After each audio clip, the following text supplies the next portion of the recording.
A couple years ago, I had the distinct, real fun honor of interviewing a gentleman who got locked inside of his 24-hour fitness gym. It was such a hoot to talk to him that we're going to replay this episode from our archives. I'm Lyn Lindbergh, the founder of Couch to Active. It would be my honor for me or my team to help you with your health, your fitness, your weight loss goals. It's your time to shine. So head on over to couchtoactive.com, reach out to us, and we'll get you rolling. I'm gonna run. Hey there, friends. It's the Bad Couch Guru here. And today I am so excited. We got somebody who just found sudden fame through going to the gym and getting his workouts in. And I gotta tell you, I'm really excited to have with us today Dan Hill. So Dan, thank you for being on the Couch to Active podcast. Well, Thank you very much. There should be another word invented besides fame, because if this is fame, then I don't really have a high opinion of fame, because if you can get locked in some place and be famous for it, yeah, that's only in America, right? I love it. Well, I have a theory. I want you to tell folks your story of what happened to you. And then I have a theory of what you're actually famous for that I haven't heard in any of the other news reports. So being a smartass, right? No, but go ahead, Dan. Tell folks who haven't heard this story yet, what happened to you? Those people that know me know that I do stupid things a lot, and I get myself into dumb situations because I think I'm either, can skirt around rules or things like that. This was something that was totally legit. I have gone up to 24-hour fitness 1,000 times. In the middle of the night. My wife works as a nurse for a maternity hospital, and so she's often gone, all night long. And it's not uncommon for me at all, to go up at 1, 2 in the morning because there's nobody there. Why you belong to a 24-hour gym, because, you can go up any time of the night and it's your own kingdom up there. So yeah, no, I did what I normally do. I went up about 11 o'clock. I actually had gotten some new gear that I wanted to try out. You got to try out the new goggles and see if they, make you swim faster. Like when you were 3 years old, and put the new sneakers on and ran out in the front yard. Totally. Yeah, I can jump 3 times as high with these, so I just finished my workout and got out of the pool, and it's just dead quiet. But I love that about that. You can sort of meditate a little bit, and, I got up and walked out, and it was like the end of the world had happened, and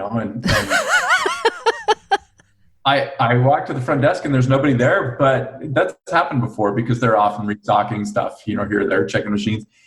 And I went to the front door and realized the second I walked up there's this big padlock across, and it's locked, obviously. And I'm going, oh, no, well, maybe there's someone that can let me out. And so I started searching, and that's a big place. I mean, it's like a warehouse. Picture a Lowe's Hardware, there's a lot of different rooms and places. And I went room to room. And you did what any normal person would do nowadays. You went room to room and took selfies. Oh my gosh. The more I realized there is nobody here, the more kind of free I got. And somebody put a message up on Facebook saying, you should have taken your clothes off and run through the place. And had I stayed there longer, oh my gosh, I'm the kind of guy that would do something like that, or, mess with, as somebody else said, change all the weights around, or just, I have been known to play practical jokes. I was going to, when I realized that they'd done this, I was gonna mess with the employees, and start moving stuff from one person's desk into another, and they come back in and accuse each other of stealing the next day. Some things that ran through my head, but mostly I called my wife and she said, "What? You're locked in there, seriously?" And I said, "Yeah." And she said, "Well, they're gonna obviously be opening it soon. Just go get on a nice exercise mat and go to sleep." Oh my gosh. Yeah. Because you didn't want to set off the alarm, I heard. Right. It's not like I was a prisoner. I could, if you really wanted to. Yeah, if it came down to that, I could kick a window open, but I didn't want to set off alarms. They've got cameras everywhere. And I also thought, liability-wise, if that night had I opened that thing up and closed it and gone home, if there was another break-in, or if a pipe had burst, or if the place burned down or something like that, they'd come for me. They're going to check the security tapes and be like, yeah, that's Dan. He pulls pranks all the time. And on that subject, my truck is parked 10 feet from the opening doors. I mean, when that person left, did they really drive or walk past my truck and drive away going, oh, someone must have left a vehicle right in front of the building? Man, whoever that person is, they're like, do, do, do, do, do, not me. Yeah, exactly. La, la, la, la, la. I see nothing. I was thinking it'd be fun to look up stats of how many gyms get broken into versus broken out of in a given year. Hey, there you go. Yeah, right. The week after, I looked at my phone just by chance, right at the moment when I called my wife. It was like 12:20 the week after, and I posted, wouldn't it be ironic if I went up there and now broke in to go work it out? And the same cops came up and busted me this time for breaking in, the ones that freed me. That would have been funny. I just love this because like Couch to Active, we're talking to the folks who they have trouble getting up and going at all, which is pretty much all of us. And to hear that you could just go to the gym one day and come home and be semi-famous, like how cool is that? You know? Go to the gym, man. You might get locked in and pretty soon everybody will be, hey, you're that guy, right? Exactly. So this was somewhere, Utah, somewhere that you were. Exactly. Capital S. It's Sandy, Utah. Okay. And your Facebook posts of you being locked in, I'll be like the 5,050th share or something of that one. We'll share it over to the Couch to Active page so folks can, folks can see you. I cannot believe it did what it did because the person, I don't know if you can see the podcast, the person behind me, she's the second one I called. She's my business partner here. And I literally was kind of like, what do I do here? She's got a membership up there too. And she checked it out and said, oh yeah, as of about the 15th of December, I think it was, they close it at midnight and open up at 4 a.m. And so I just posted a couple of things on my Facebook just so people could get a laugh out of, that knew me. And by the next morning, it was 10,000 and then it went to 20 and then 30 and then 35. I have a bunch of students that came in. I teach 3D animation. Oh, cool. Yeah, it's fun. And I've done this for a lot of years. And my students came in and said, you're like on my Google News feed now, And then I started seeing like Kelly Ripa, yes. And oh my gosh, she's holding up my picture. And I get calls I did a radio show in New Zealand. Oh my gosh. Yeah.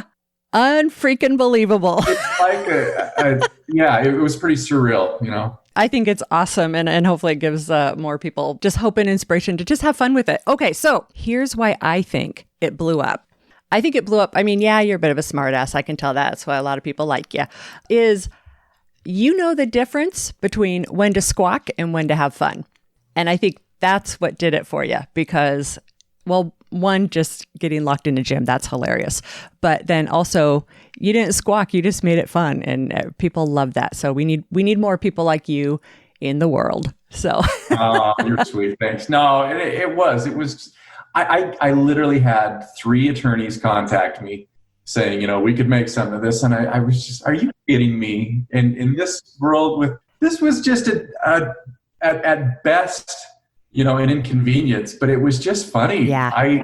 It wasn't life-threatening. It wasn't traumatic. It was just, if anything, I went in the next day or Monday and I kind of walked in, with my head ducked underneath my collar because I didn't know, looking at the surveillance footage, I went up into their employee lounge. I got into their fridge. I did probably one of a lot of places that they didn't want me to go, so I was worried about me being in trouble. But yeah, it was just all in fun. And a lot of people take it way too seriously. I did. I had a lot of people say, oh man, you're going to have memberships for life. And the one thing I will say is that 24-hour, never offered me anything. They, I think, posted an apology on Facebook or something like that. But I just think I'm a marketer. That's what I was trained in. They could have made such hay with this. And yet they just sort of put their heads in the sand and pretended it wasn't a thing. But the entire world, you can't buy publicity like that. And they made nothing of it. They just kept quiet. They should have done some sort of ads or things like that. People are dying to get in here. They'll stay in here all night. I don't know. You could have come up with a narrative that would have been really funny. Either lack of organization or some fears or something, but who knows? Who knows? I don't know if you saw my subsequent post that I came up with a solution. In fact, it was Lindsay again that when took this picture. I made a gigantic sign with an red arrow pointing down that said, "I'm here." posted at the head of the lane that I'm swimming in, so the next time when they look in the pool, so we had more fun when they didn't think that was very funny. They actually saw us photographing and they came running in there and said, "Are you taking pictures in here?" And they took it way too serious, I think. Well, thank God for our First Amendment rights, because you can totally do it. And that's another good reason to have them. So, amen, sister. Oh my gosh. Okay. So before we go here, what's one of the funniest things that people said to you about this whole thing? This very analytical, I think he was an accountant. He said, by my estimation, that you and everybody else that's going to that gym deserves a 17.25% refund because now they're only 20 hours instead of 24 hours. I thought that was pretty funny. Oh my God. But it's absolutely true. If you're paying for 24 hours and it's a certain amount per month, I thought that was very clever. Of course, you could amortize that for peak, usage hour, days or whatever. Oh, yeah. and someone might make, that could have some legs. You could make 50 cents off that. Oh my gosh, that's hilarious. Well, Dan Hill, thank you so much. And we're going to have you on again, I think, here in the near future and talk about maybe something a little more serious. So thank you, Dan. My pleasure. Thank you. Exercise should not be dreadful, but getting off the couch, we know, is the hardest exercise of all. Did you know that Couch to Active has an app? It's the easiest way to keep track of and follow the Couch to Active podcast. So head on over to your app store, and it doesn't matter whether you're on an iPhone, a tablet, or an Android device. Search for Couch to Active, that's T-O Active. Download the app and check it out. Bye-bye now.